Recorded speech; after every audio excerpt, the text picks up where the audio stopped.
Master minds commerce చదవాలనుకునే 10th inter విద్యార్థుల తొలి ఎంపిక. నమస్తే, నేను విజయ్.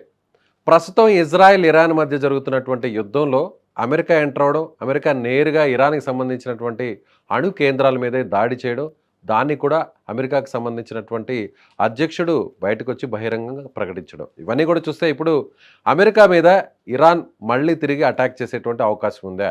ఒకవేళ అదే జరిగితే అమెరికా ఇరాన్ని ఏం చేయబోతుంది? ఇరాన్కి ఏ దేశాలు సపోర్ట్ చేయబోతున్నాయి? ముఖ్యంగా రష్యా ఇరాన్కి న్యూక్లియర్ వెపన్ ఇస్తాననేటువంటి హామీ కూడా ఇచ్చింది. నిజంగా అణు ఆయుధాలను ఇస్తే ఆ అణు ఆయుధాలని ఇజ్రాయెల్ లేదా అమెరికా మీద ప్రయోగించే అవకాశం ఉంటుందా ఇరాన్? వీటి గురించి మాట్లాడదాం. అసలు దౌత్యపరంగా ఈ యుద్ధాన్ని ఆపే అవకాశాలు ఎంతవరకు ఉన్నాయి? ముఖ్యంగా భారత్ పాత్ర ఎలా ఉండబోతుంది? దీని గురించి లైవ్ కాల్లో మాట్లాడడానికి మనతో పాటు ఉన్నారు.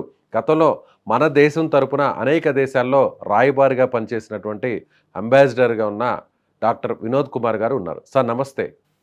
నమస్కారం విజయ్ గారు.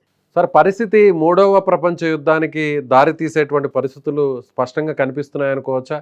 ఇప్పుడు ఇజ్రాయెల్ ఇరాన్ మధ్య యుద్ధం జరుగుతుంటే అమెరికా నేరుగా వచ్చి ఇప్పుడు యుద్ధంలో పాలు పంచుకోవడానికి చూస్తే, ఇజ్రాయెల్ ఎప్పుడైతే ఇరాన్ మీద దాడి చేసిందో, పర్టికులర్లీ అణు కేంద్రాల మీద, తర్వాత ఎయిర్ ఫోర్స్ సంబంధించిన ఫీల్డ్స్ మీద, ఇన్స్టాలేషన్స్ మీద ఎప్పుడైతే దాడి చేసిందో, అప్పుడే మనం అంటే అందరికి తెలిసింది ఏంటంటే ఇజ్రాయెల్ ఎలోన్ ఇరాన్ మీద అటాక్ చేసి వాళ్ళ అనుకున్నది కంప్లీట్గా న్యూక్లియర్ ఫెసిలిటీస్ అని డిస్ట్రాయ్ చేస్తామనటం అనేది ఏదైతే పెట్టుకున్నారో అది సాధించటానికి కష్టమని అనుకున్నాం. ఎందుకంటారా అంటే ఇరాన్లో ఈ బంకర్స్ చాలా డీప్ అంటే రత్నాల్లో పెట్టడం జరిగింది.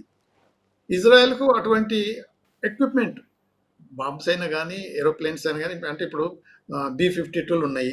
తర్వాత బంకర్ బ్లాస్ట్ ఏదైతే చేస్తుంటాయో అటువంటి బాంబ్స్ కూడా వాళ్ళ దగ్గర లేవు. సో అందుకని ఏమనుకున్నారంటే తప్పకుండా అమెరికా ఏదో ఒక స్టేజ్లో ఇన్వాల్వ్ అవుతుంది, యుద్ధంలోకి దిగుతుందని.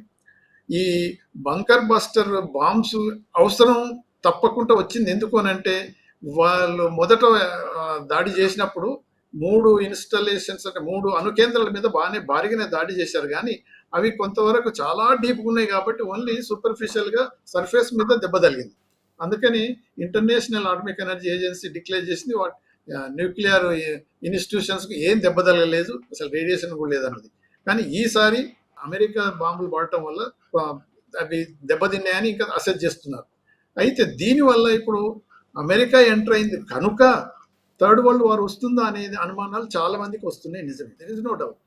ఎస్కలేషన్ ఎంతవరకు అవుతుందంటే ఇప్పుడు బిట్వీన్ అంటే 2 కంట్రీస్ ఇజ్రాయెల్ ఇరానే కాకుండా ఇప్పుడు అమెరికన్ ఇన్వాల్వ్మెంట్ జరిగింది.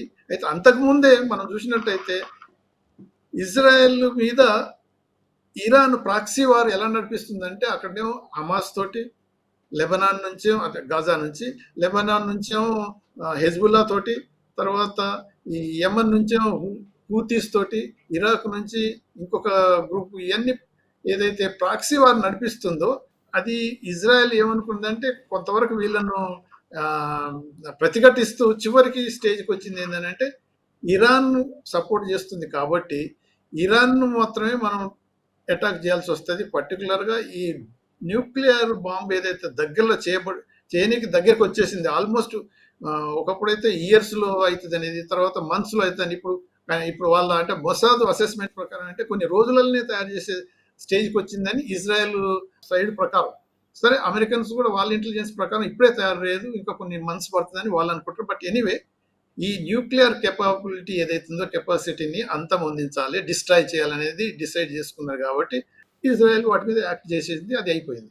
అయితే ఇజ్రాయెల్ అటాక్స్ వల్ల న్యూక్లియర్ ఇన్స్టలేషన్స్ పూర్తిగా ధ్వంసం కావు, మళ్ళీ కూడా వాళ్ళు తయారు చేసుకోగలుగుతారు అనే ఒపీనియన్ ఉండేది. కాబట్టి ఈ బంకర్ బస్టర్ ఏదైతే బాంబ్స్ ఎక్విప్మెంట్స్ బాంబర్స్ అన్ని అమెరికాలో ఉన్నాయి కాబట్టి అవి వచ్చి తప్పకుండా ఈ అటాక్ చేస్తాయని ఎప్పటి నుంచో ఇంటర్నేషనల్ కమ్యూనిటీలో అనుకుంటున్నానో అది జరుగుతుంది. దానివల్ల ఇప్పుడు ఎంతమంది ఇరాన్కు అవుట్ రైట్గా వచ్చి సపోర్ట్ చేసిండ్రు, చేయలేదు. కాకపోతే ఖండించారు కొంతవరకు. ఓకే, ఏది అలా అంటే మన పాకిస్తాన్ చూసాం కదా, ముల్లా మునీర్ పోయి లంచ్ చేసుకొని నెక్స్ట్ డేనే ట్రంప్కు ఈజ్ ది ఫిట్టెస్ట్ క్యాండిడేట్, మనకు నోబెల్ ప్రైజ్ ఇచ్చేసేయాలి అది అని ఏదో చెప్పారు. ఇరాన్ మీద ఇది జరగానే నెక్స్ట్ డేనే వాళ్ళు ఖండించేశారు, అంటే ప్రైమ్ మినిస్టర్ ఖండించేసింది. అలా వేవరింగ్ ఉంటుంది తప్ప. అలాగని రష్యన్ ప్రెసిడెంట్ గా పుటిన్ కూడా అడిగారు, so are you going to support Iran, directly involve వారంటే నో నో నో నో, అదంతా ఏం కాదు. ఇజ్రాయెల్ ఇరాన్ కు మాకు క్లోజ్ రిలేషన్సే ఉన్నాయి. ఇజ్రాయెల్లోనైతే ఒక 2 మిలియన్ పీపుల్ దాకా రష్యన్ స్పీకింగ్ ఇజ్రాయలీస్ ఉన్నారు. తర్వాత ఇక్కడనేమో రష్యాలో మాత్రం ఈవెన్ ముస్లిమ్స్ కూడా ఉన్నారు. కాబట్టి రెండింటిని మేము మెయింటైన్ చేసుకోవాల్సి వస్తుంది. నేను ముందే అంటే పుటిన్ చెప్పిన ప్రకారం వచ్చిన న్యూస్ ప్రకారం ఏంటంటే మీడియేట్ చేసి వార్ని స్టాప్ చేద్దాం అనుకున్నా కానీ ట్రంప్ ఏదో first you look after your own war అన్నారు. సో అందుకని అవుట్ రైట్ గా ఆ రష్యా దిగేది ఉండదు.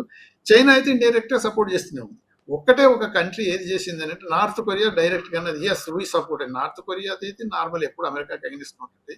అయితే ఈ ఈ యాక్షన్స్ రియాక్షన్స్ ఎంతవరకు తీస్తాయి అంటే థర్డ్ వరల్డ్ వార్ పోయే అవకాశం అయితే లేదు, కానీ రీజనల్ వార్ వచ్చేటట్టు ఉన్నది. ఎందుకు అని అంటే ఇప్పుడు అమెరికన్ బేసెస్ ఇరాన్ ఎదురుగా ఉన్న ఇరాక్ కాంచి, సౌదీ కాంచి, అదే ఇటువంటి అన్ని కంట్రీస్ లో ఉన్నాయి. కాబట్టి ఆ బేసెస్ మీద ఇరాన్ కనుక దాడి చేస్తే అమెరికా ఆ బేసెస్ నుంచే మళ్ళా వీళ్ళ మీదకి బాంబులు పంపించడం, అక్కడ నుంచి ఆ బేసెస్ ఉపయోగించుకోవడం, ఆటోమేటిక్ గా ఆ కంట్రీస్ కూడా ఇన్వాల్వ్ కావడం జరగవచ్చు ఒకవేళ జరిగితే. మ్యాక్సిమం అంతకంటే ఎక్కువ మాత్రం ఇది రీజనల్ ఏరియాస్ నుంచి స్పిల్ ఓవర్ అయిపోయి థర్డ్ వరల్డ్ వరకు వస్తుందని మాత్రం నేను అనుకో. వినోద్ కుమార్ గారు, ఇప్పుడు ఇరాక్ మీద తీవ్రమైనటువంటి భీకర దాడులు చేసింది అమెరికా. దాదాపు 150 ఫైటర్ జెట్స్తో మీరు అన్నట్టుగా బస్టర్ బాంబ్స్ని అక్కడ పెద్ద సంఖ్యలో అక్కడ జారవిడిచింది. అయితే ఇప్పుడు ఒకవేళ ఇరాన్ నేరుగా అమెరికా భూభాగం మీదకు న్యూయార్క్ కానీ లేదంటే వాషింగ్టన్ లాంటి సిటీస్ని టార్గెట్ చేసే అవకాశం ఉందా? ఆ క్యాపబిలిటీ వాళ్ళ దగ్గర ఉందా? అంత లాంగ్ రేంజ్ మిసైల్స్ని పంపే క్యాపబిలిటీ ఉందా ఇరాన్ దగ్గర? అంటే వాళ్ళు అంటున్నారు ఉన్నది అని, కానీ వాళ్ళ డిఫెన్స్ సిస్టంలో కూడా అమెరికన్ డిఫెన్స్ ఏదైతుందో ఇప్పుడు మన దగ్గర ఇప్పుడు ఒకప్పుడు అనుకున్నాము ఇజ్రాయెల్ ఐరన్ డోము, తర్వాత ఏదైతే arrow 1 arrow 2 David sling various protective layers ఉన్నాయి.